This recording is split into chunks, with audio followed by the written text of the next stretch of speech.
Alright folks, and we're back here on nerdtoknowmedia.com, Nerd to Know Media on YouTube. This of course is the special edition of the Wrestling Rewind, and it really is a rewind.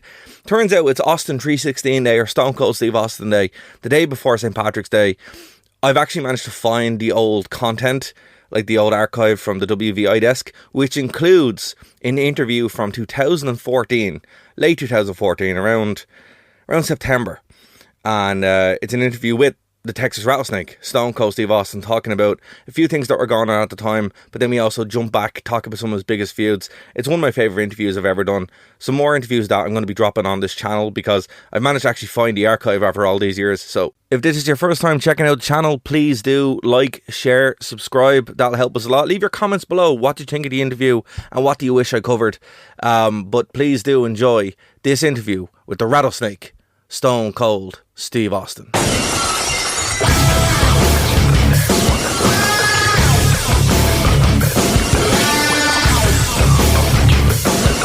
Well, first of all, thank you for taking time to talk with me. I really, really appreciate it. I appreciate you helping us talk about Redneck Island. I'm looking forward to coming over to the UK. No, definitely. It's going to be pretty cool. Let's talk about Redneck Island. It's a unique program, and it's starting on True TV. So what made you want to get involved with it?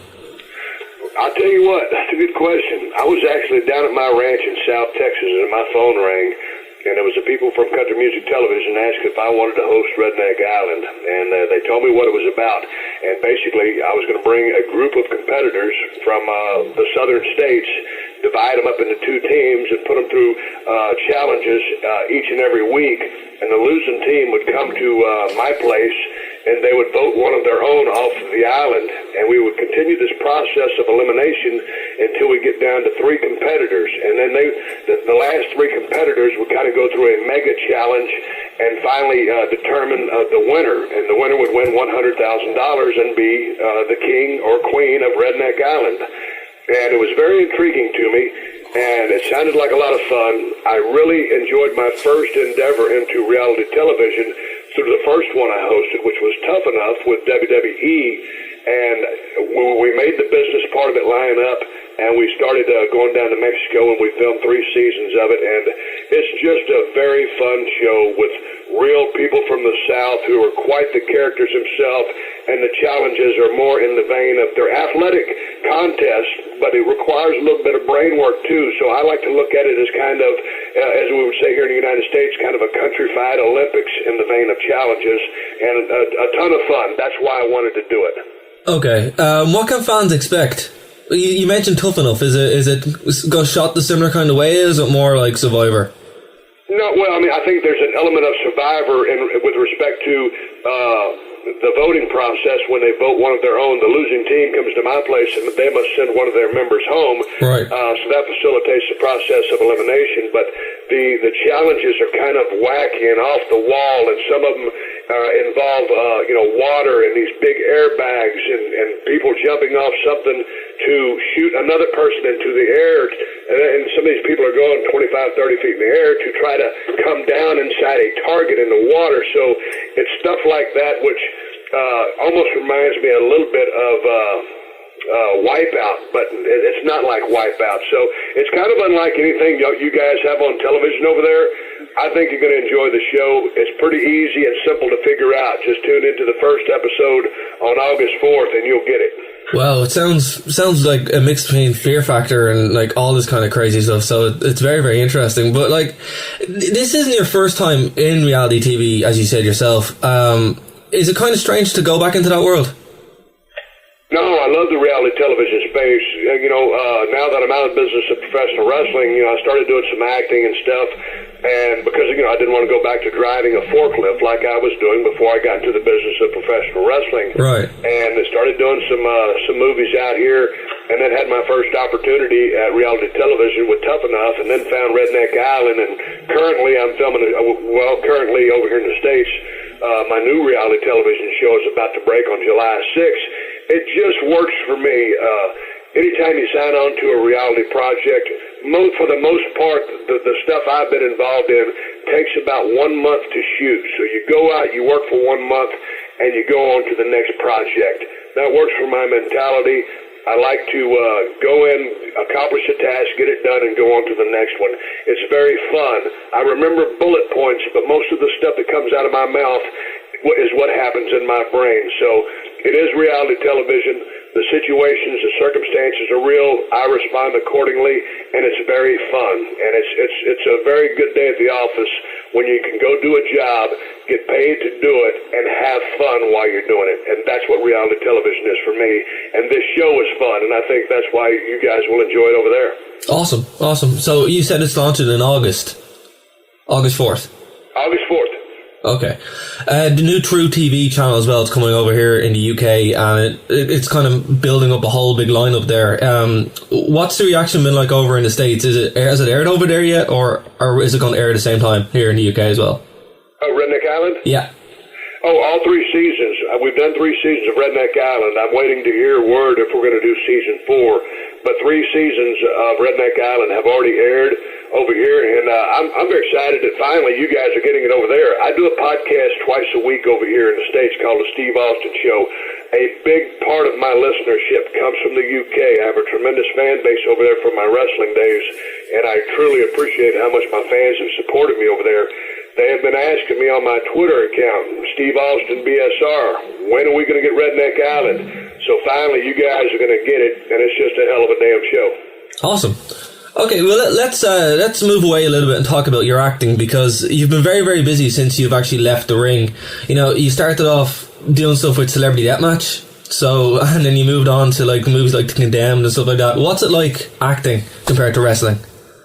Well, acting's, man, it's a whole different ball game. There's just so much, memorization. Wrestling was kind of on the fly. I might know bullet points if I'm working an angle. Okay, let's go back to the Vince McMahon days. It's myself and Vince. I mean, we're just spinning off of each other, and it's kind of a free-for-all. We know where we're going. We're just playing off of each other, winding up the crowd and wanting to entice them into seeing what we're doing next and buy a ticket. With the movies, it's much more structured. You must kind of almost know your dialogue. It's carved in stone. Fight scenes are different than working in the ring. In the ring, it's almost like dancing. When you've done it for so long, that's almost what it is. You don't always know what's coming next. You can make that up on the fly. With the fight that happens on screen, everything must be absolutely technical, happen just like it was planned out, or someone will get hurt. I like the dynamics of the in-ring entertainment better than fighting on screen. I like the ad-lib ability that you had in the game of professional wrestling versus a memorized script. So 2 entirely different worlds. I don't think one really facilitates the other. They're just totally different animals. But the fact that I was a name in the business of professional wrestling did help facilitate getting into the movie business. And you've done some TV shows as well outside of reality television, like Celebrity Deathmatch, in more of a voiceover role. Do you ever want to do anything like that in the future? Say again? You've done voiceover work before in Celebrity Deathmatch. Would you ever want to do something like that before? Man, I get asked that all the time. Hey, man, you got a real interesting voice. Why don't you do more voiceover stuff? I have a regional sounding voice. I mean, I think it's almost kind of I don't want to say problem, but it's the same thing that Jim Ross, the greatest announcer in the history of the wrestling business, had. At one time, Vince thought he was too southern or too regional sounding and didn't think he would appeal to, an entire nation or an entire world. Well, we all know that he did and became the most beloved announcer of all time, but I think I kind of faced maybe some of those same limitations with regards to some of the companies out there wanting a voice that represents their product. I've done a few auditions for different products. None of those have really worked out, but nonetheless, when it comes time to selling something, or as in regards to my podcast, my voice is unique, it is what it is, and I can deliver a message. But it all depends on what that client's looking for. If they're looking for a voice like mine, they know where to find me. But to answer your question, voiceover work is just absolutely wonderful. It's easy. Obviously, it's easy on your body, it's easy on your schedule. If you have a great voice and can do it, it's a great job to have. Cool. Very, very cool. Well, in the time you have left, do you mind me asking you some wrestling questions? No, not at all. Okay, cool. I was listening to your podcast recently with Paul Heyman, and I have to ask, what was your greatest moment in ECW? say the greatest moment in ECW was that night. It was about 4:30 in the morning when I cut that promo, and all the other guys had gone, and then finally Paulie said, "Hey, it's your time." And I asked Paulie, I said, "Hey, man, what do you want me to talk about?" And he said, "Hey, just talk about your feeling. How you feeling right now?" And I was feeling ticked off, frustrated, and like I'd been kept down and kind of screwed over. And I voiced those opinions right there in about a 7-minute interview. And that was a one-take deal, totally off the cuff, off the top of my head. And the whole crew of guys, it was Sandman, Raven, Mick Foley, Shane Douglas, and everybody just erupted when I got finished. So I would say that promo was a turning point in helping me focus on how to create a memorable promo, and it was all because, Paulie helped me and gave me the opportunity. That would be what the best thing that happened down in ECW. Okay. And speaking of promos, when you were doing all that, iconic stuff during the Monday Night Wars on Raw and in the WWF at the time, did you actually think that it would turn into what it's become? I got into wrestling when I was a kid, but what kept me a wrestling fan was yourself. So did you ever think that would actually turn into what it became? No, I didn't have an idea. I think when I first got into the business of pro wrestling, I was a fan. I started watching when I was 7 or 8 years old. And kind of in the back of my head, I knew that was something that I always wanted to do, but, would it be possible? So when I went to college, I was going to major in business to sell insurance like my father did before me and go into business with him. And so anyway, I saw a commercial for wrestling. I used to go down to the Sportatorium to watch the world-famous Von Erichs fight the Freebirds. And Chris Adams, who's from England, had his commercial on TV about his wrestling academy. And I said, that's it. That's the job for me. I'm going to go down and talk to Chris Adams. I did. He taught me how to wrestle. I got in because I wanted to be a wrestler. Now, when you do something, you want to be the best you can at it. But I certainly had no aspirations that it would snowball into what Stone Cold Steve Austin would eventually become after I broke into the business as Steve Williams, changed my name to Steve Austin, Stunning Steve Austin, Superstar Steve Austin, the Ringmaster, and finally Stone Cold Steve Austin. I certainly never expected what the future held for me. Well, speaking of the future, just talking about this year's WrestleMania, what was it like to be back in a WWE ring with not only The Rock, someone who you've had, a storied career with, but also Hulk Hogan? Oh, it was great because, Hulk Hogan meant so much to the world of professional wrestling. Probably, with the run that he had, probably the biggest star of all time. And to look back, and we were at the Hall of Fame the night before, and they were, because Mr. T was going into the Hall of Fame that night, they showed a lot of stuff from WrestleMania 1, 2, and 3, and those guys running down the road and training for those matches, and it was just the rock and wrestling connection happened, and they brought the music industry in, and the whole spectacle. To be in the ring with those guys was very special, and I think you probably had 3 of the biggest names in the history of the sport there together. And when I say that, don't get me wrong, I'm a fan of so many other guys too, but it was just electricity, and I wish we would have had a little bit more time to further entertain the crowd, but it was an absolute blast to be there in the Superdome. I love the state of Louisiana and the town of New Orleans. I love that food and that whole culture, so it was a blast.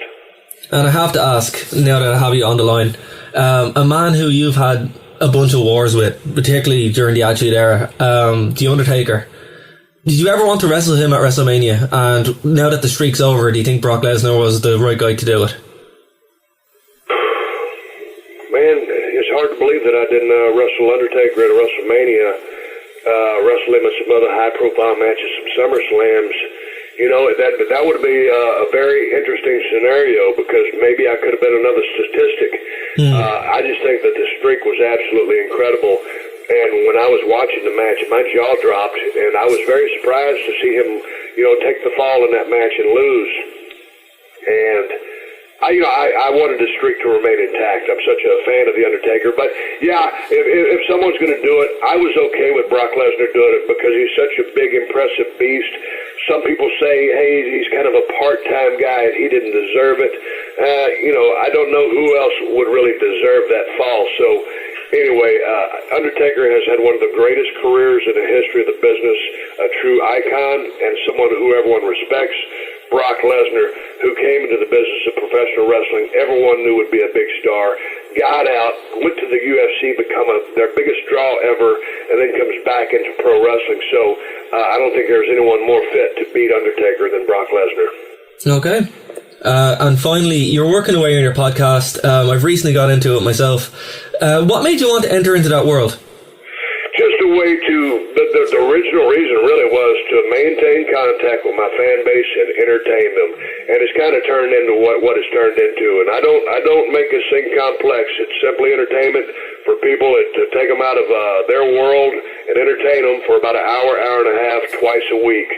And I get a chance to use kind of the creative juices I had when I used to go out on Monday Night Raw. There's still a performer in me, and I like to do my podcast to maintain contact and entertain my fan base through my social media, my Steve Austin BSR Twitter account, and my podcast, The Steve Austin Show, which drops on Tuesdays and Thursdays on iTunes. And that Tuesday show is family friendly. The Thursday is explicit content, and it's just fun. It's that, but there's no other reason. Just to maintain contact with my fan base. Right. And you mentioned a bunch of times on your show that you have a list of guys who you want to get on. Can you tell me who's on the list or who you want to get on? On what? On your list of the guys you would like to have on your podcast in the future? I talked to the Undertaker at WrestleMania 30, and it was right before his match. It wasn't the best time to ask him, but I asked him if he'd consider doing the podcast, and he said yes. So that's because of his storied career. I've got to get down over there to where he lives. I think he's in the Austin or Houston, Texas area, so I want to interview him in person. That's one of the things, now that I have a block of time on my schedule, I'm trying to get down there and interview him. I want to talk to Kevin Von Erich. Now, he's over in Hawaii. That's another one which I got to do in person. So I'm trying to get Kevin Von Erich on there. I'd love to talk to superstar Billy Graham. I'd love to talk to Bruno Sammartino. Just some of the biggest names ever out there. And I'd love to talk to Hulk Hogan. But the list could go on and on and on. But just anybody who really had a career, and just facilitate conversation and talk about the business. Well, I can't wait to hear it, sir. But that's everything I have there. I want to thank you so much for taking time out of your schedule. Listen, Steve, you're the reason why I'm a wrestling fan. You're the reason why I'm a wrestling journalist. You meant so much to me. You're a childhood hero. Thank you so much for your time. Hey, man, I appreciate you watching, because I had a great time as Stone Cold Steve Austin. That's the best job I ever had. I don't miss it anymore. I just have a lot of fond memories. It was time for me to ride off in the sunset. I would have loved to got another 4 or 5 years out of my body, but I'm satisfied and truly happy to have the career that I had. And I never thought in a million years it would go as far as it did. But man, I really appreciate it when people like you, watch the business. And, and maybe it's because of me or whatever, but man, I just appreciate all the wrestling fans. So I appreciate it very much. No worries. Listen, best of luck with your podcast, best of luck with the reality TV show, and again, thank you so much. Thank you, man. I appreciate it.